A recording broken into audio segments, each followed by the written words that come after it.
Oh,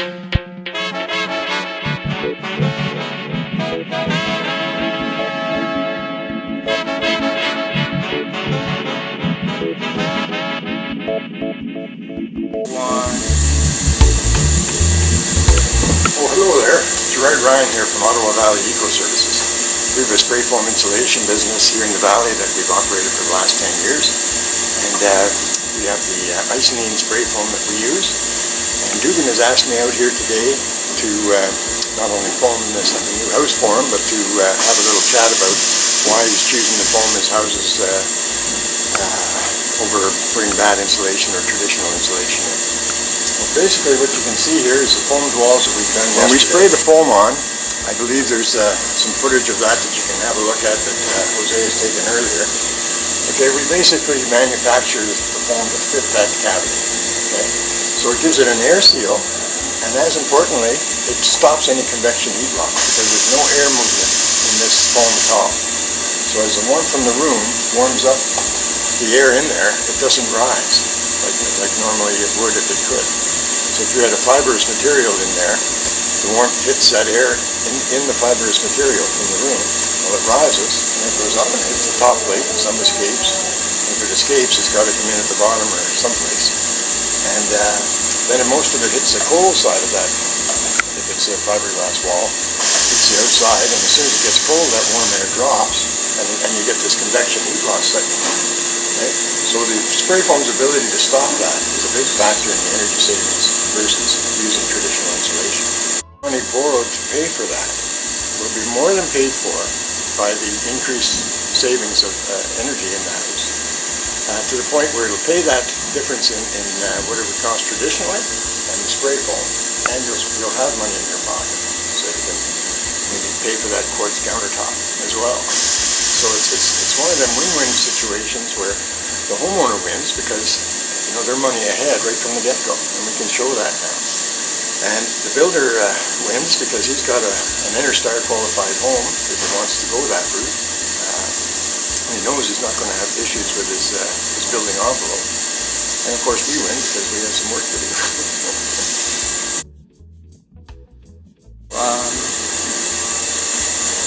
Okay. So it's very important that when we look at a new house like this, that we treat the building envelope as sort of one system.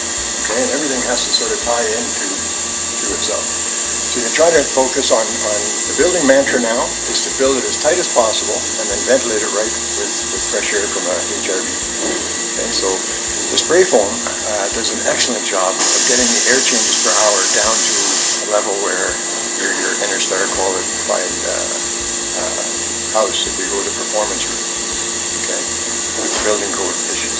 And as you can see, what we do is we get the moor vents in place and then we spray them, because that area there, that heel, there's not very much room there to get traditional insulation, and it's always sort of an issue, sometimes with ice damming and things like that. With us spraying that, we know that that's airtight there, and as the cellulose comes in and fills it up, we can fill it up right up to there, and we can get enough cellulose above this to make a difference. Okay, and then, so this part of this particular building envelope is going to be traditionally vapor barrier, and it'll be sealed right here with the acoustic all the way around. So it's and then the drywall is actually we're going to strap it and we're going to blow the insulation in. Okay. Before they do that, we have to get up and we foam the top plates. Any places where the air can possibly get in, we use the foam to seal it.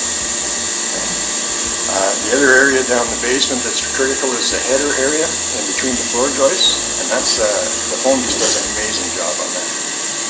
So we look at that and we look and spray the walls, the headers, the moor vents like that, tie it in with insulation that we can get enough of it in there to make a difference in the attic, the cellulose, and you've got a really, really good building envelope here that's going to perform for the duration of life. Now the other thing that we do to improve the air tightness of the house is we go around and we caulk all of the jack posts, so any places where two of the 2x6s are together to make a more solid brace there, and any of the headers where the 2x10 headers are seen between them and the top plate, And then the very top plate, whenever Jurgen's lads put on the vapor barrier, they'll acoustic seal that particular seam there as well.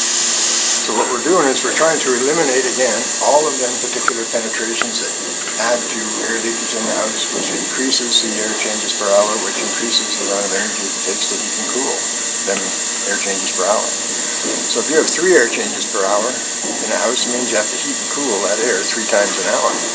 If you have 1 air change per hour, you're heating and cooling that air 1 time per hour.